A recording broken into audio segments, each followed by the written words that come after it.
È durata oltre 20 minuti la conferenza stampa del prefetto di Agrigento Maria Rita Cocciufa, che stamani ha voluto incontrare e salutare i rappresentanti della stampa per fare una sorta di bilancio dei suoi 3 anni di permanenza in città. Come prefetto, visibilmente commosso, ha ricordato i momenti tristi, in particolare quelli del suo arrivo, che ha dovuto gestire durante la pandemia, cosa che non era costretta, visto che alle persone le piaceva incontrarli di presenza, come i sindaci, le autorità preposte, tutto attraverso il web, con il televisore. Quindi si è parlato della movida agrigentina, il rapporto con il territorio, denunciando una sorta di passività da parte di tanti cittadini e associazioni che sembra quasi volersi rassegnare alle cose, ma bisogna prendere per mano il proprio destino, ha affermato la Cocciufa, che dal lunedì prossimo si insedierà presso la prefettura di Reggio Emilia, che al momento sta vivendo le difficoltà per via di un'alluvione che ha interessato la Romagna. Il prefetto si è soffermato in particolare sull'AICA, l'azienda consortile che gestisce l'acqua, la prima in Italia, raccomandando ai sindaci di essere responsabili e oculati nella gestione. È il primo esempio nella nostra nazione di azienda idrica. Ovviamente ha parlato anche della gestione del fallimento di Girgenti Acque, il passaggio a quella fallimentare gestita da ben 3 commissari prefettizi. Insomma, un'esperienza particolarissima, cui la nostra città è stata protagonista. Il prefetto si è poi soffermato anche sull'immigrazione su Lampedusa, in particolare sulla società che gestisce l'hotspot. Nulla le è stato fatto mancare, siamo stati puntuali e precisi nel pagamento delle spettanze, che la prefettura gestisce centinaia di rapporti legati a tale fenomeno, come ristoranti, alberghi, pullman, insomma tante attività che rappresentano anche uno spaccato della nostra economia. Tra i momenti più belli ha ricordato il prefetto la festa del mandorlo in fiore, che finalmente ha potuto vedere dopo la pausa della pandemia. Il concerto di Achille Lauro, che è avvenuto il fine anno, momenti che hanno visto l'afflusso di migliaia di persone in città, senza che succedessero particolari incidenti. Quindi anche un plauso è andato alla Fondazione del Teatro Pirandello, una realtà che esiste in una piccola città che è riuscita ad avere ospiti e rappresentazioni di eccellenza e di qualità, cui lei è particolarmente legata a seguire appunto l'attività teatrale. Lunedì si insedierà il nuovo prefetto Filippo Romano, che è già stato commissario prefettizio straordinario nella nostra provincia, nelle realtà di Racalmuto e Canicattì. Allora è giunto questo momento che mi vede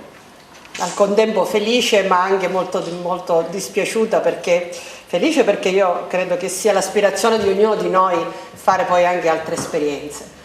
anche diverse, perché questa sarà sicuramente un'esperienza, quella che mi aspetta, impegnativa ma diversa. Dispiaciuta, amareggiata un po' e rattristato, perché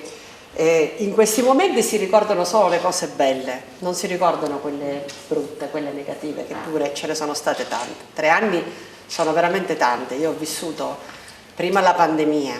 sono arrivata con un territorio completamente bloccato, come tutta Italia, chiuso. Ho incontrato i sindaci la prima volta sullo schermo, anzi non avevamo neanche questo, era uno piccolino,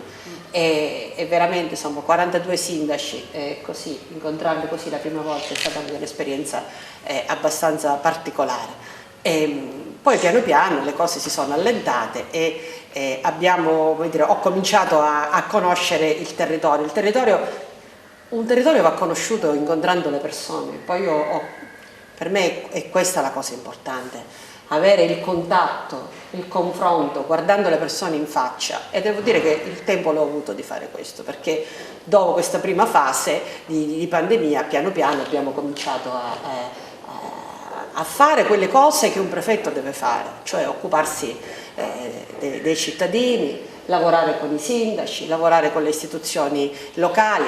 non per risolvere chissà quali problemi. Io l'ho detto in tante occasioni, il prefetto non ha una bacchetta magica, il prefetto può fare tanto se ha la collaborazione delle forze dell'ordine, e quella non è mai mancata, perché tante situazioni sono state affrontate grazie a quel lavoro di coordinamento che ha dato degli ottimi risultati, soprattutto per esempio sul versante del controllo del territorio. Mi riferisco anche alla famosa movida dei fine settimana, ecco, ma anche con gli altri enti, gli enti locali, i sindaci in primis, e poi anche tutte le altre componenti quelle componenti della società civile, che ce ne sono tante qui, tantissime, e a cui tante volte mi sono, come dire, rivolta per cercare di scrollare un po', di dare una scrollata a quella che un po' è il problema, il tema di questa nostra comunità, un po' sonnolenta, un po' restia anche alla partecipazione. Ecco, quello che forse manca, è mancato, e io constato che non ci sono grandi segnali in questo senso, è la partecipazione, a livello di cittadini ma anche a livello di gruppi. Quindi diciamo, dopo la pandemia